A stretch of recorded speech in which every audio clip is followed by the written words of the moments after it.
All right, welcome to the Georgia Track and Field Collective. We are doing a series of interviews with great coaches around the state, and we're doing this in hopes of trying to get traffic to our website, which is the Georgia Track and Field Collective.com. And basically, it's just a free resource of workouts of anything track and field cross country related for coaches to use as needed. Myself, Andy Christie and Chris Mayer are wanted to get together and do something. This branched out from the mentoring program from the Coaches Association a few years ago, and Andy and I wanted to continue that. So, in an effort to get traffic going to our website and to get coaches to see the website and to get coaches to donate material to the website, we're doing interviews here. You've seen a few with Andy Christie on mile split during cross country season, and now that we're shifting towards track season, we're going to start interviewing some expert track coaches here. And it is my pleasure to introduce Cedric Sapp, head coach at McEachern High School. And before I let Cedric say anything, I want to explain why I asked him to be here. When I got to Marietta 15 years ago, McEachern is our rival. They're the standard, really, is how I need to put it. And Cedric, that first year you were at Wheeler, you won county that year. My team finished second to your team, and then the next year you shifted over to McEachern with Phil Hoskins, and you guys have done an incredible job for the last decade and a half, not just building a program, but also hosting state meets and whatnot. So there's a lot of experience that you have that I know other coaches can benefit from. And like I mentioned, you guys are our rivals, and every year we know when we get geared up for the season and what challenges we're going to have in front of us. We know McEachern is front and center. You guys are typically in our region every year. We see you at county, and then obviously we compete with you guys at state every year. So you guys set the standard for us. You have made us so much better throughout the years because we're just trying to prepare to hang with you guys. So with that being said, it is my honor to introduce you to Cedric Sapp, co-head coach at McEachern High School. Coach Sapp, welcome. Thank you. Thank you. Thank you for having me. You put a little sauce on that because you guys have been blowing it up over there at Marietta. So like right now we're chasing you guys trying to catch up back to where you guys are now. So but that's definitely I really appreciate that. Yeah, man, absolutely, absolutely. And I want to do say also you guys have a great staff. You've had a great staff for a long time, and I do respect I appreciate the mutual respect our staffs have for each other. Being that we're so local and we see each other so much during the season. You guys are a Definitely. great group, and it is my honor to have you here today. So with that being said, Coach Sapp, why don't you tell us why you got into coaching and why track and field specifically? Well, for me, it was more of a redo in my life. Because I ran track in high school and club track and barely in college, and barely just because I never had a coach when I was in high school. So, of course, I had a high school coach, but I went to a football school. So our track coach was a guy, and he pretty much just let us, do whatever. So I um, never really developed.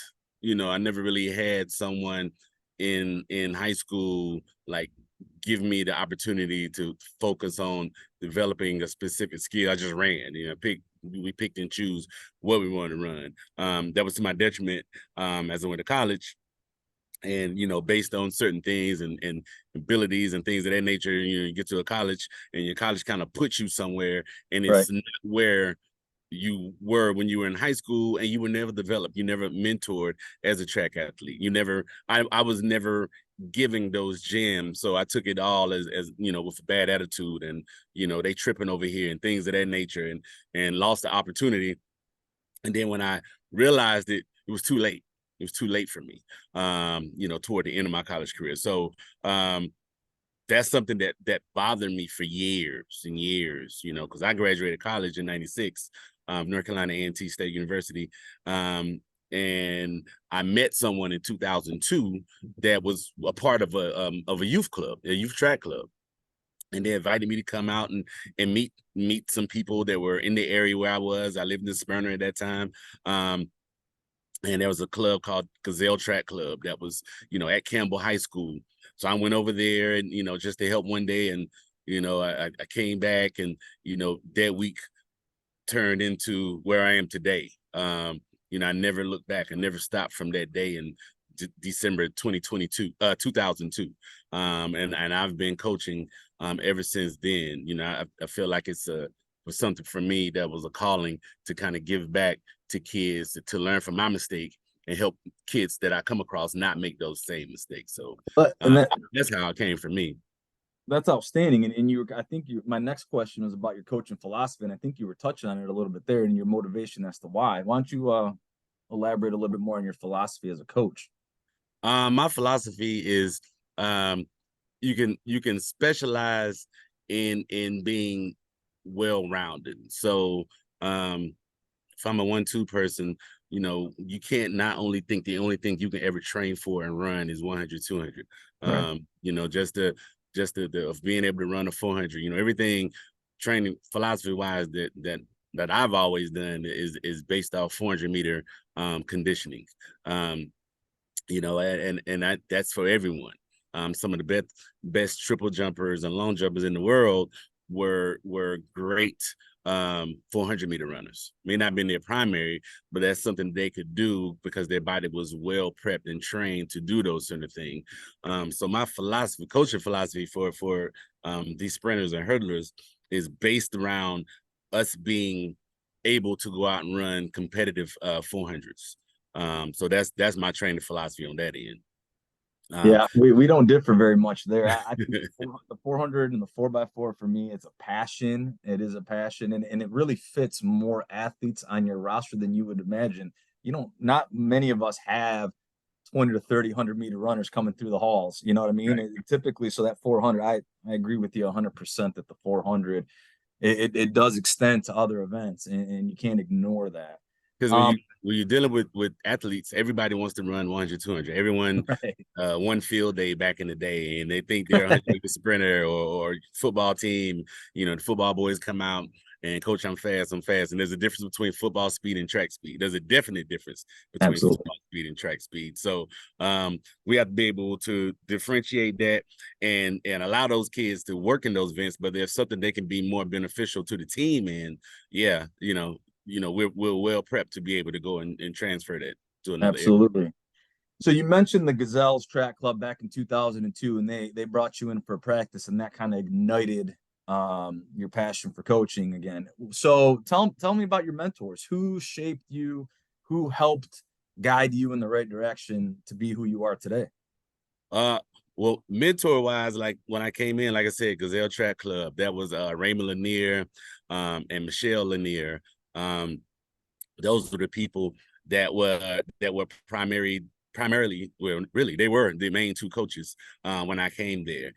Their background was middle distance and hurdles and field events. So I was able to come in and fill a void that was there in that sprint aspect. So over the years, just by being around them and then learning why they do certain things at certain times of the year and things of that nature, and just watching them develop those first 2 years, it helped me immensely. And then after that, in learning to be good at something, you have to go out and you have to seek it. You have to go out and study it. And that's why even today I'm active in going to different workshops and finding as many different clinics as possible and building relationships with other high school coaches, college coaches, things of that nature. One of the first things I did back in the day is Coach Fry at South Carolina. Not like I'm a close personal friend of his, but I was routinely a participant in his coaching clinic that he has every year. Well, he used to have. This year was the first year they didn't do it. He retired this year. But I routinely went to this coach's clinic at South Carolina, and I met a multitude of people that I keep in touch with every day, and I call and pick their brains. Boogie Johnson,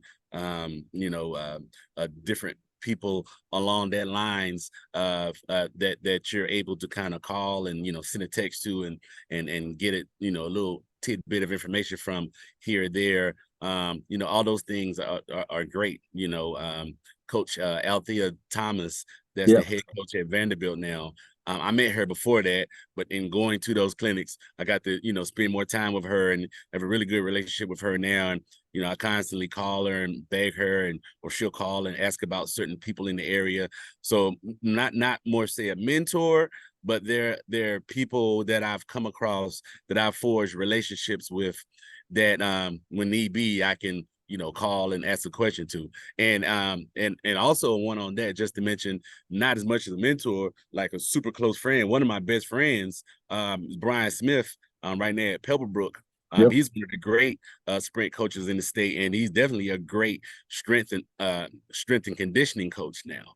And we chop it up, pretty much every other day, but we routinely, do our training plans together and talk about different things these kids are going through, or, we pick each other's brains. So I may not have like a huge multitude of people that were mentors, but I have a lot of people that I communicate with that I value their opinion, and they're great wealths of knowledge for me.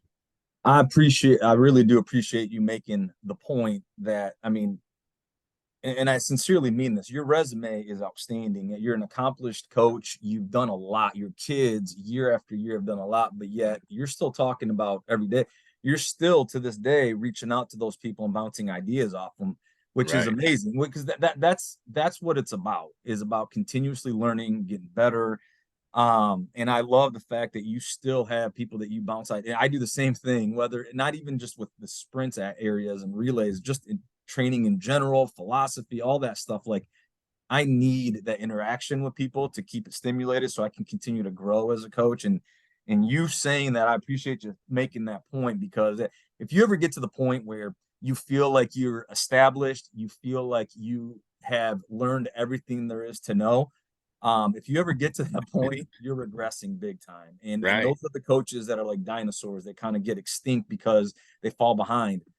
So I appreciate you making that point that you still bounce ideas. And Smitty, I got to tell you, I have the utmost respect for that guy. What he's doing with his group is unbelievable, and it doesn't matter what school he's at. He produces. His kids produce. He knows what he's doing. Yeah. That's a great one to mention. Yeah. All right, so now that you're established, you mentioned back in 2002 that first pulled you into coaching. But here we are, 2023, 21 years later. What are you doing differently now as a coach than you did back then? That's a good question, and that's funny because I've been fortunate enough to be at just McEachern. I've been fortunate enough to go through a cycle of kids that were freshmen or sophomores, and going on to college, ran in college, come back, relax a year, and then come back and start coaching. So it's funny when I'm talking to them, they're always like, "Coach, you soft now, you soft." We used to do da da da da. We used to do this, or you used to making da da da da, and it's kids are different than they were 10 years ago. Yeah. So yeah, it's different. How they're brought up, not like how their parents taught them, but what they're exposed to, and things that they have access to, make them receive different messages somewhat differently now. So whereas 2013, I mean, we were hard body, like we were going at it. And I'm not saying we aren't now, because some of the people right now, they'll tell you, we get it in, but I've learned to adjust certain things, and also as a coach, there's something Smitty and I talk about, we'll go back and look at our old workouts from back in the day, and we were like, oh my God, we used to be killing kids back in the day. What the hell were we doing? What were we doing? But it's a part of the growth. It's a part of learning, it's a part of learning. Smarter, harder doesn't just mean it's better. Just because I throw more volume at it, or we do more reps, it's more now. I'm in the lifestyle where it's more of a quality of reps. Outside of your conditioning phase, but quality of reps. And if you do it in the right fashion, will breed more success than just quantity. I don't need to do 8 400s if I can do 5 at the right percentage with the right amount of recovery in between. or I can do three times 150 with the right percentage and the shorter rest between, and then having them hit those speeds at a ultimate pace for a longer pattern. I don't need to do, something harder just because, Right. there used to be something that was like, oh, you got to be tough. You got to do this to make them tough. I mean, I just don't agree with that, because, it just doesn't work with everybody. And Right. I've had Absolutely. kids that were volume monsters, and I've had kids that just didn't respond to that. Point being, my 2021, we had this kid, Josh, that went on to Alabama State, but he went 46.4. And that year we didn't have a track, and I totally revamped the training plan for the team because we had to find different parts. We had to borrow Hillgrove for like an hour on weekends sometimes, and things that I did with him were totally out of the loop, and we did them in short distances. And he's the fastest kid, 400 kid I've ever had here. So there are different ways to skin a cat. You just have to be open as a coach to exploring and really understanding the kid that you have, and figuring out what's best for them. Yep. I can't agree with you more. You can have two. I say that, I think I said this previously too in another interview, where I've had the last couple of years in my 200, 400, 800 groups, I've had kids running similar times, but the workouts are different because they're different. They're just Right. different kids. And back when I was starting out back in the early 2000s also, and you're like, no, everybody's doing this volume, everybody's got the same recovery, but they're not Right. all the same. And that's where, as a coach, I've evolved to figure out that everybody responds differently to things. Mm-hmm. So if you really, yeah, you can be that coach. It's like, nope, everybody's doing the same thing. However, I have found that I have gotten way more out of our athletes when I started to kind of um adjust things to their liking, right? They're still going to run whatever I need them to run because that's Right. what needs to happen. However, I'm going to give them a choice on, hey, do you want to run a broken 300? Do you want to start over here and run the horseshoe? Like, do you need an extra minute of recovery today? We could do a little bit. We could mess with the recovery a little bit. I let them give me their input, which makes them feel like they're owning the workout themselves too. And they're going to put more effort into it when they feel they have some input. So that's, as a coach, I've evolved that way also. And I hope I continue to evolve from that aspect. And that leads me to the next question. Right now, we're recording this a little after Thanksgiving. We're in preseason right now, headed into the season. How do you use your months, your off season months, your months of September, October, November, December to prepare for your season once it officially starts in January? Gotcha. The biggest thing that we're focused on this time of year, pretty much starting in September, is strength training. We want them to be able to build as much of a strength threshold as they can, because once we get to January, we're not really trying to bulk. Right. We're not trying. We just want to maintain where we are and focus on the in the weight room, the movement of the bar or the movement of my hip action or something like that. I'm not trying to gain. So this part is this September till, or most people it'll be October through into December, is really, really, really strength based. In the past, that's something that I've had to do after school and get them throughout the day, throughout the afternoon, and create like a plan. And we've gone 3 days a week regularly, just doing certain movements, and lifting, focus on explosivity,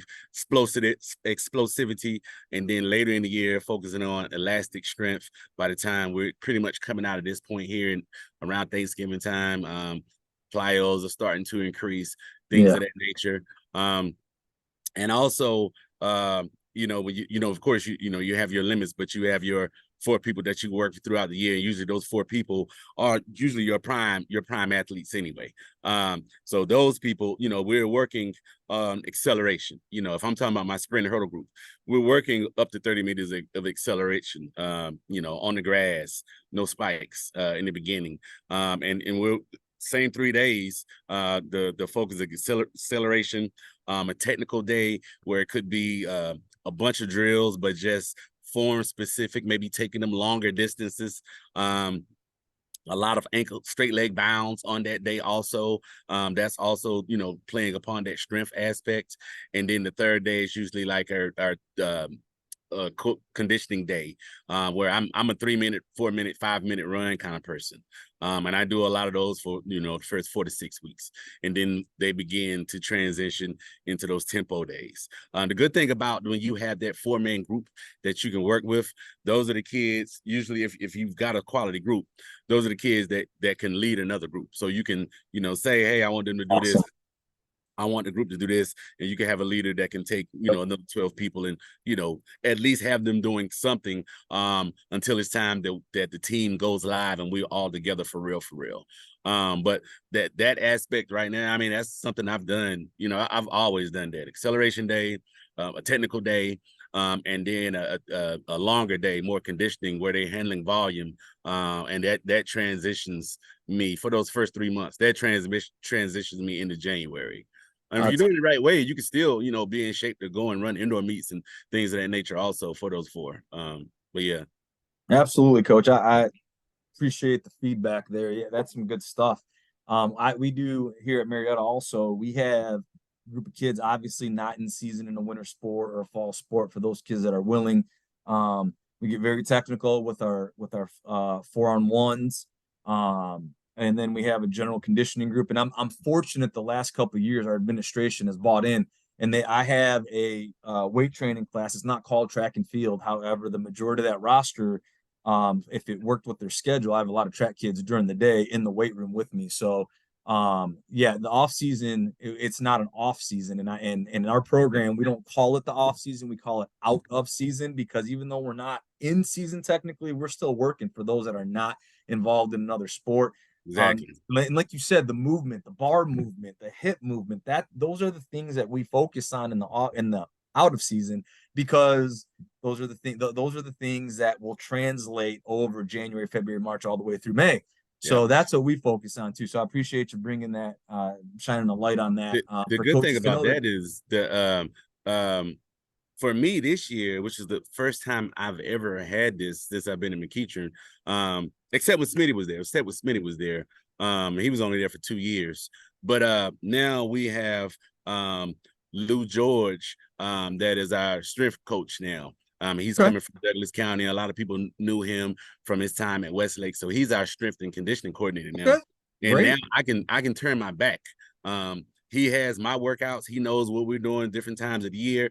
A big thing that whenever I'm doing different clinics, whether I'm talking at them or listening to them, I'm always pushing. I'm already hearing quality coaches pushing that the track coach and the strength coach have to be working together in order for it to benefit those athletes. So that's one thing that's great here now that we have. That's a huge bonus, and all the different teams at the school have benefited from him, and we've noticed difference. I've even noticed differences from the kids we've had that have been training with him, you know, doing the strength training and things of that nature throughout the day. And I'm like, damn, you're way ahead of where we were, you know, because I do tests. You know, Absolutely. We all do. Yep. from last year. Yep. And that data that you get, it always lets you know where you are as far as progression. So yeah, that's something I definitely wanted to speak on and shout him out. That's outstanding, because the other thing that you will notice, coach, in season is confidence. That room builds confidence. And when those kids are seeing the data, like you mentioned, that's improving, you get confidence and you get a whole different athlete at that point, which is very exciting. So no, I appreciate you mentioning that for our coaches out there listening. The off season isn't off. If you have Not time, in Georgia.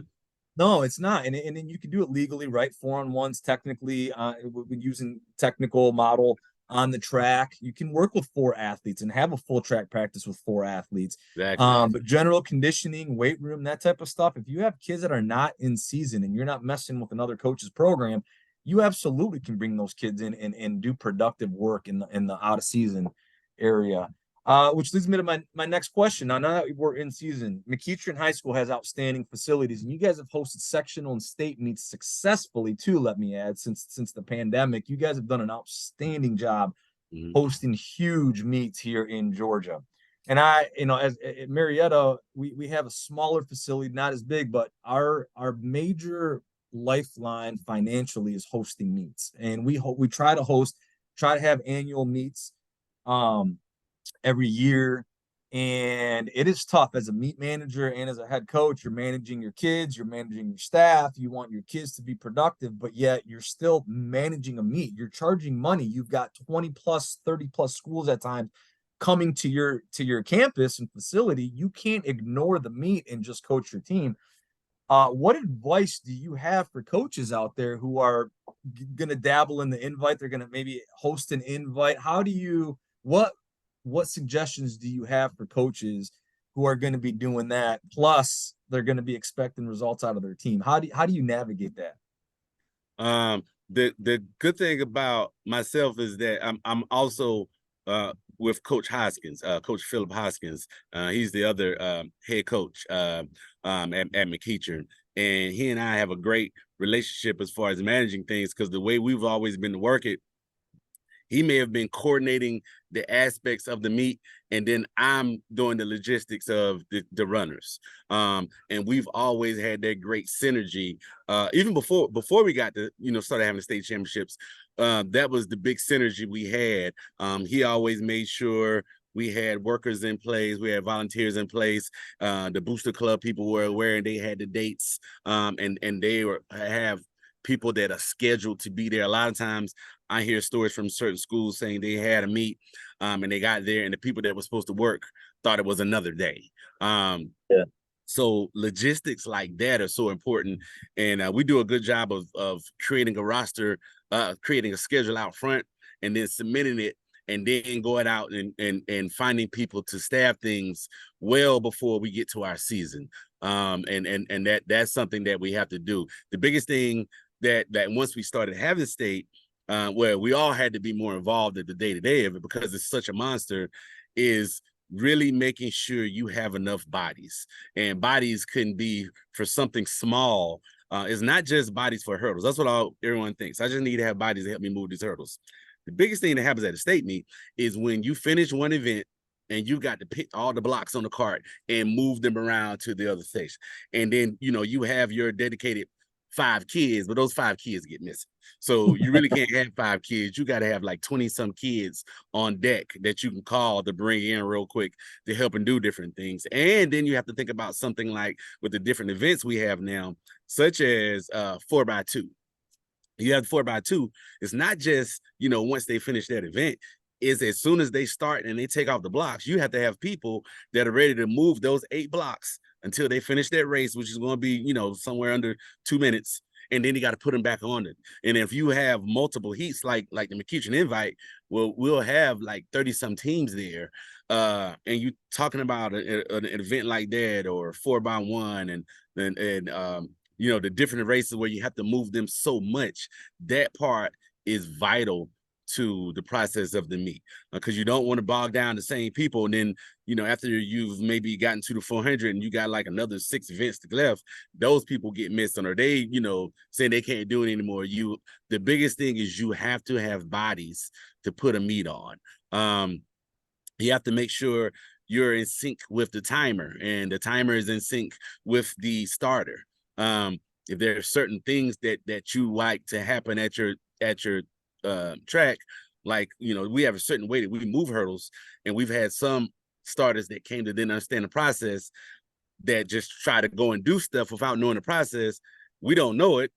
We're doing our regular thing, and then by the time we get back to the start, hurdles are in different places. Hurdles have been taken off because, the person didn't understand that we had so many of a certain thing that we don't have to do it like other schools do. So that's one thing, just really, talking to the people that are working at your event, making sure they understand how you do certain things. Cage is someone, Coach Cage at Westlake is someone that does a great job of keeping the same staff of people constantly for his bigger meets, so that they can all run smoothly, because they have a certain way that they want to run their meets at Westlake, and they're good at that info. So that's someone that we've watched over the years do some things similar to what we do. We've picked up tricks of the trade in that instance.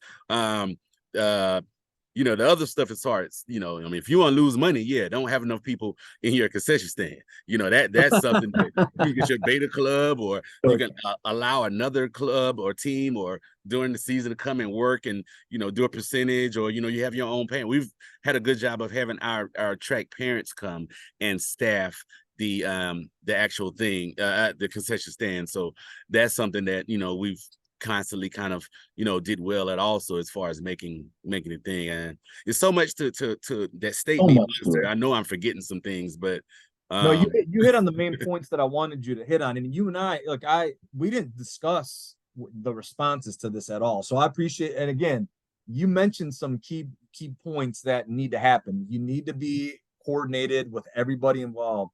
You and Phil Hoskins, who's your other co-head coach, is outstanding state meet coordinator. He's phenomenal at what he does organizational wise. You two working together is a great duo. You guys are on the same page, and you mentioned your timer, your starter on the same page, absolutely. Mhm. And then you have to have a blocks crew, a hurdles crew, all that stuff. And you don't want to, you know, you got kids competing in the meet also. All that coordination has to happen before the start of the meet. If you're just starting to pull bodies as the meet is happening, that meet's going to be a disaster. You're going to have a lot of gaps and pauses in between, which people don't want. People don't want to be sitting in the stands going, "What's going on? Why are we dead? Why isn't, you know, nothing happening?" That's the last thing you want. And then in addition to that, you mentioned the concession stand. The reason you're hosting is financially to benefit your program. You know, track and field is a very expensive sport. The equipment is so expensive. So we're all hosting to make money for our kids, right? So a concession stand, you need to have parents working that. The last thing you want is to have to go pull a coach from the meet to go work the concession stand, right? Like that, you don't want that. You don't want to be dealing with that stuff. However, when you're a host, that takes precedent. You got to understand, you can't just ignore the people that are paying you to come to your event and then ignore them to coach your team. You got to run the event. So as an event, as a meet manager, you have to be prepared. You absolutely have to be prepared. And then one more thing you want to tell them is that they also have to be cognizant of the number of people that they're having, and make sure the security is prepped for that. Because the worst thing is, you know, you just say, hey, we're having a regular meet like we did 2 weeks ago, and maybe that meet had 6 teams there, and now you're having something with 15 teams there, plus the different amount of people that are coming. And you got to be aware of the parking area, you know, the parking concerns that you could have. Absolutely. If all those things can make it a catastrophe if those aren't well thought out in advance. So you're bringing back flashbacks of awful managed meets that I've hosted, parking, all that, lack of bathroom space, like all that. Those are all things that realize, and you leave it open, and you're giving your password to everybody, and then all of a sudden you realize you had 40 teams. That's about 10 teams too many than your facility can hold. Right. And now what you did, you maybe made a little bit extra money, but you just pissed off 40 teams leaving because they didn't have a good experience. I've learned my lesson there quite a bit. No, I appreciate you mentioning that. Let me ask you this: what are your current state of track and field in Georgia? It has evolved a lot. I've been here again. This isn't about me, but I've been here about 15, 16 years. So when I speak on the previous 15, 16 years. What are your concerns about the current state of track and field here in Georgia? I have a concern, but before I do that, I do want to shout out because I texted her last night and I told her that like, wow, you really did do what you said you were going to do when you came to Georgia. Coach Carroll at Georgia at UGA, this signing class that she, you know, that she's had up to now, it's not even finished yet.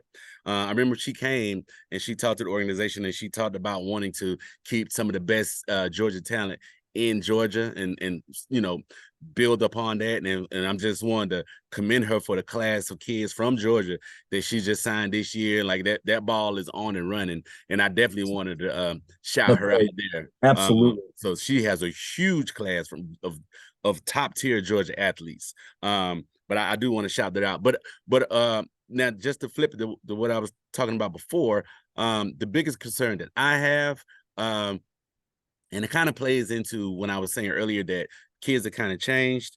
I feel like it's kind of changed because the parents have changed. So it's harder dealing with parents now than it was 10 years ago. You know, there's so much information out there, and I'm going to say information out there if you're someone that is easily distracted and you constantly focus on what other people's kids are doing or what you heard that other people are doing in certain places, you don't allow your kid to benefit from the planning that a coach may have for him, or the long-term plan that a coach may have for him or her that could benefit them, that will benefit them, as long as you stick with the plan. You know, you can't get distracted by people doing other things because you don't know what they're doing. And just because someone else is doing something doesn't mean that's for you. It doesn't mean it's for your kid. It doesn't mean it's for your family. So if you've made a decision to go to a certain school and put your athlete in the hands of a coach, then you should trust them through the good times and the bad times, because the bad times are what builds the great athlete. Yes. Because those are the foundation for them to get better and better as they get older.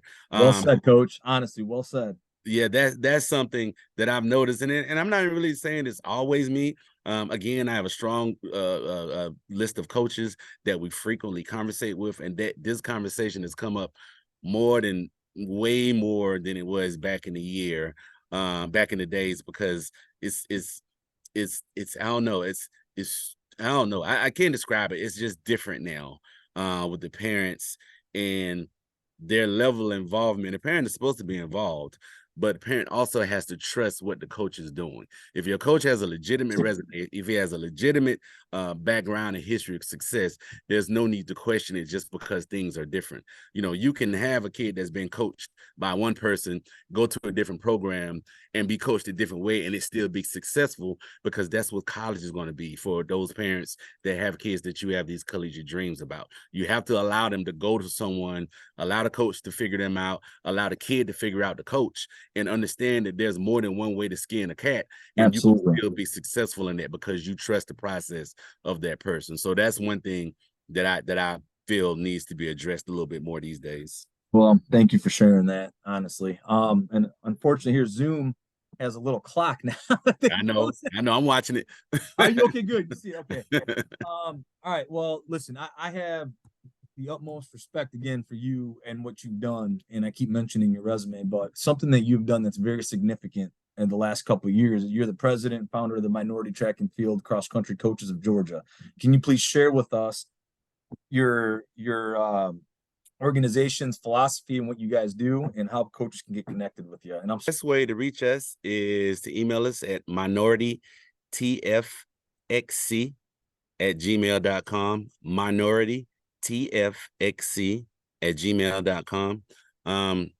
One of the biggest things that we do when we all came together was to work toward getting inclusion, more voices in the decision-making process of Georgia Track and Field, being a part of, you know, providing feedback to make sure our areas are covered, our areas in state, our areas, different nationalities, everything like that, just to make sure everything is totally inclusive.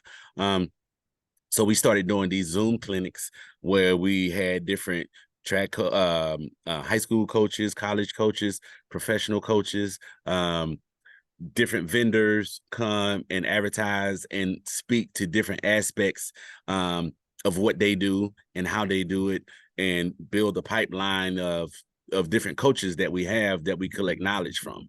That's something that this would be 2.5 years this year. So that's something that's big. We last year we had a clinic where we had, I forgot his name. What's his name? We did the clinic last year, the coach's clinic last year. And he came from Texas. I'm forgetting his name. You came to the clinic we did last year. Vince Anderson. Vince Anderson. I'm sorry. Coach Anderson, I'm sorry. No. Vince Anderson, Texas A&M. And I had the privilege of sitting in on that clinic. You invited me. You were the one that invited me. Right. And that was a 2-day clinic of Vince Anderson, who was a sprints guru. The guys had unbelievable success at Tennessee, coaching Gatlin. Yeah. And A&M for the last couple of decades. I mean, the guy's phenomenal. And I incorporated his relay handout 4x1 stuff this year. It was phenomenal. Mm-hmm. Right. That was an outstanding session. 2 days worth of just sitting there with him. and picking Yeah. his brain and him giving us everything. That was outstanding. Yeah, that was great. That was big to be able to pull off, and I really enjoyed that. We're in the process now of trying to create one that's a in-person clinic again, but where this time it'll be more interactive. So we're in the process of trying to create that also for next year. Biggest thing we have coming up now is going to be the minority track and field cross country coaches meet the first week of March, and just pushing the initiative of inclusion, trying to make sure we're a part of as many discussions as possible so that we can make sure we only help provide as much feedback is needed to properly make sure the decisions are being made that are going to be inclusive of everyone. So that's the biggest thing, that we're doing. And that's what I want to make sure anyone that wants to become involved or have any questions or want to do anything, just reach out to their email. And I definitely would love to get in contact with you. I love it. I love it. What you guys do, the free Zooms. I mean, just think about if you're a coach in Georgia and you have the ability on a Sunday evening, right? It's on the weekends typically, on a Sunday evening to hop on a Zoom and listen to an expert coach, whether college or a highly successful high school coach, just sharing their tips and secrets of what they do. And you guys have been doing this for years now, a couple of years now, which to me, and this is what the Georgia Coaches Collective, Track and Field Cross Country Collective is all about, is just getting the information out there. And what you guys do are advocating for everybody in the state to make sure that everybody's represented when those decisions are made as to everything from event lineup to entries and all that stuff. We want to make sure everybody's heard around Right. the state. So I appreciate you sharing that information with us. And I can't thank you enough, Cedric, for giving me some time here today. Let the great coaches of Georgia, the great sport of track and field here in Georgia, get to hear you speak. I'm very thankful of that. You can find the Georgia Collective at www.georgia, spelled out Georgia TFXCcollective.com. You can find us on X, formerly known as Twitter, at TFXC Collective. And you can find us on IG at Georgia spelled out underscore TFXC underscore collective spelled out. And again, Coach Cedric Sapp from McEachern High School. Best of luck to you this year. Not as much when you go up against us, but best of luck to you guys. Honestly, though, best of luck to you guys. You guys are always this, like I said, McEachern is the standard, and I don't mean that. We got amazing competition here in Cobb County, so I don't want to neglect anybody. We got great and across the board from throws and jumps and relays and all of it here in Cobb County. But for my program specifically, McEachern is the standard that we look to compete against every year.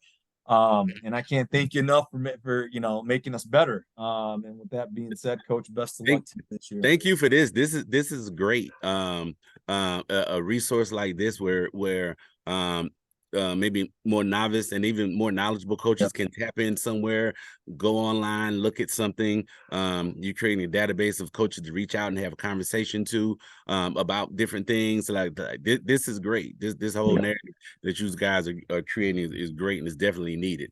Well, thank you. So I definitely appreciate everything you guys are coming up with now. All right, Sad. Well, with that being said, man, you enjoy the rest of this out of season time until we get started in January. But best of luck to you. All right. See you later. Take care. Thank you.